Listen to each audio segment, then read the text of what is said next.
You asked one question, you got 4 words, and now you're standing in your kitchen, holding a dish towel, wondering what you did. You did do something, just not in that conversation.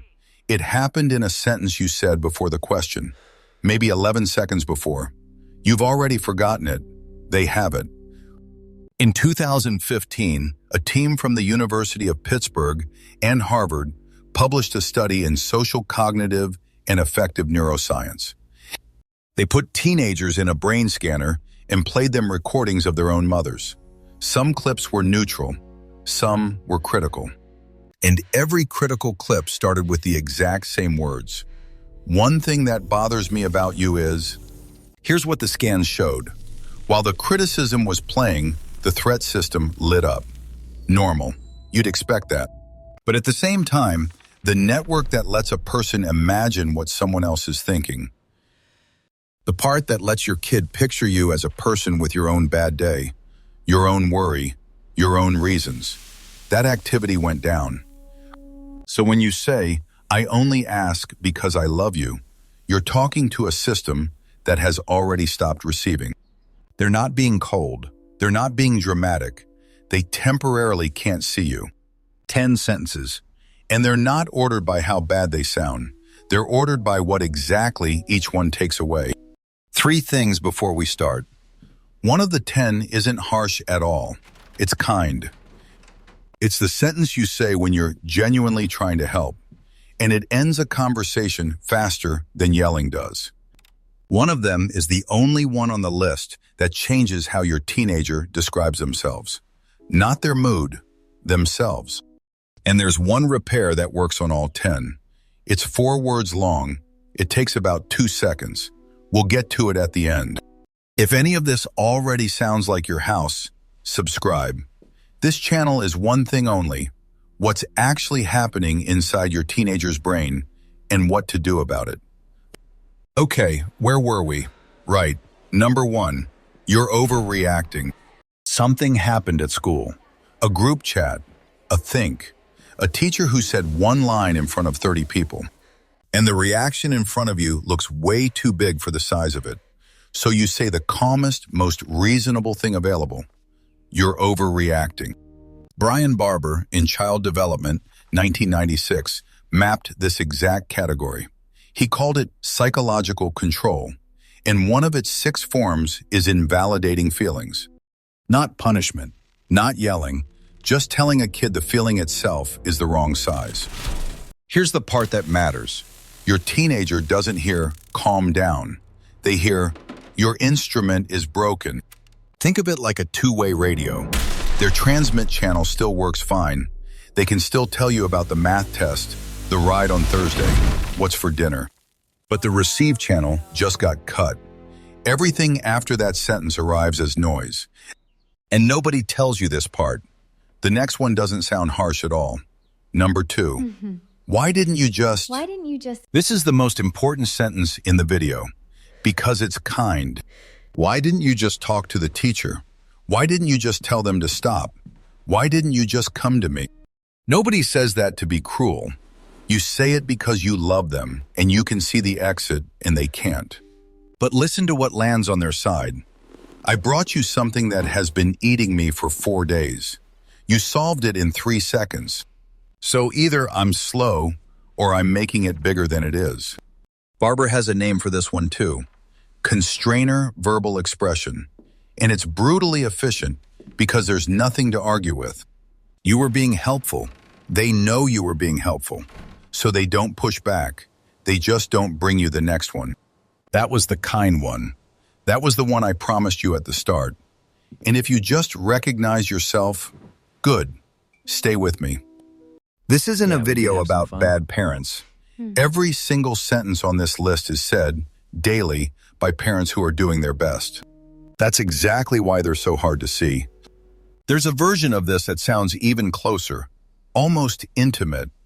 Number 3, when I was your age, you're not trying to compete. You're trying to say, I've been there, you'll survive this. But watch where the conversation moves.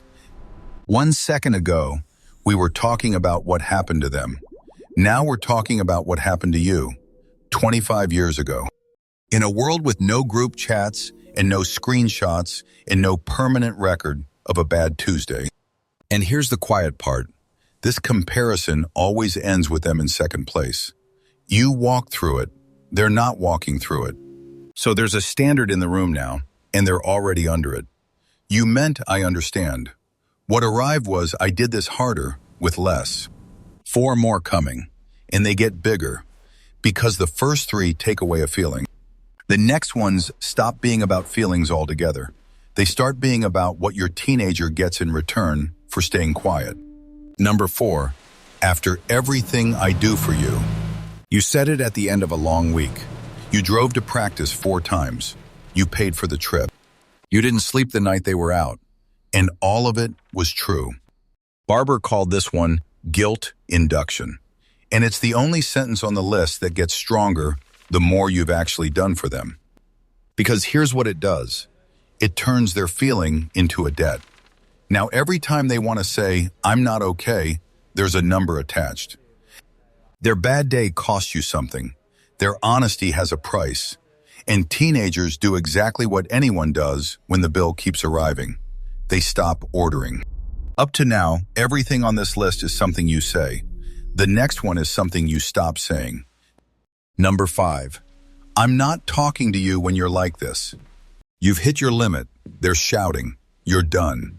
So you go quiet and you walk away. And honestly, it feels like the mature option. Barber's name for it is love withdrawal. Access to you becomes conditional. And look at the condition you just set. Regulate yourself perfectly. Then you may have your parent back. You're asking for the exact skill that isn't finished yet. The braking system in an adolescent brain is the last thing to come online. You're demanding the brakes as the price of admission, right at the bottom of the hill. This isn't an argument, it's a power cut.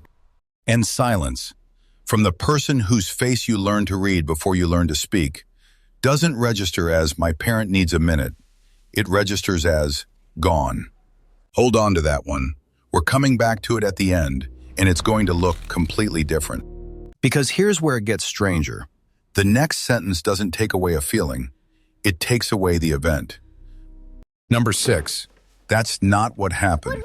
They tell you the story, and the story is wrong. You were there. You know what you said.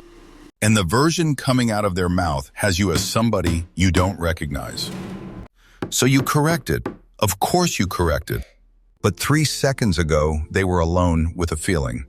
Now they're alone with a feeling, and they can't trust their own memory of the last 10 minutes. And here's the practical result. The one you'll see in your own house next week. They will not bring you a version again. Versions are expensive. Versions get corrected. They'll bring you the safe one. Fine. And this is where the whole video connects to one number. Hogan Stattin and Margaret Kerr, Orebro University, Child Development, 2000. 703 14-year-olds. They asked a simple question. How do parents actually end up knowing what's going on in their kid's life? Not from asking. The correlation between parents questioning and parents actually knowing was 0.23. The correlation between the kid volunteering it, freely, unprompted, and the parent knowing was 0.70. Almost everything you know about your teenager's life was handed to you. It was never extracted. So this isn't a well you dig deeper. It's a tap they're holding. One left. And it's the only one on the list that isn't about anything that happened at all. Number 7, you always do this. You always do this. You never think. You're just like your father. 6 sentences described a moment. This one describes a person. Barber's category is personal attack. And notice what changed grammatically, because your teenager's brain noticed it instantly. We stopped talking about a thing they did. We started talking about a thing they are. Behavior is fixable. Identity isn't. There's nothing to apologize for because you didn't accuse them of an action. You told them what they're made of. Now go back to that scanner study I opened with. Lee, Siegel, Dahl, Hooley, and Silk, 2015. Remember how every critical clip started? One thing that bothers me about you is about you, not about what you did on Tuesday. That's the sentence they built the study around. That's the sentence that pulled a teenage brain's perspective taking down and its threat response up while they were still listening. That was the second thing I promised you. The one sentence that doesn't change your teenager's mood. It changes how they describe themselves. In their own head, long after you've gone to bed. 3 more. Fast. Number 8. Fine, whatever. Barber's 6th category is erratic emotional behavior. Warm on Monday, cold on Thursday, and no way to predict which. 2 words, delivered flat, and you've taught them the most exhausting lesson there is. The temperature of this room changes without warning. Kids who can't predict the weather stop planning outdoor activities. They stay in their room, literally. Number 9, I don't want to hear it. Sometimes you say it about the excuse, but they don't hear a category, they hear a door. And the thing about doors is that teenagers test them exactly once. You meant, not this, not now. What they filed was, not this house. Number 10, you have nothing to be sad about. You're pointing at a good life, a roof, food, people who love them. Every word of it is true, and it doesn't touch the feeling at all. It just adds a second one on top. Now I'm sad, and I'm also ungrateful for being sad. This is the sentence most likely to be repeated back to a therapist 12 years from now. Now the part I need you to hear before the good news. When a teenager learns that expressing something costs them, they don't stop feeling it. They get good at hiding it. And that skill doesn't stay in your living room. Emily Butler, James Gross, and colleagues at Stanford published a study in Emotion, 2003. People who suppress their emotions during a conversation showed something strange. The blood pressure of the person sitting across from them went up. Suppression isn't quiet. It's loud in a way nobody can point at. Everyone in the room feels it, and nobody can name it.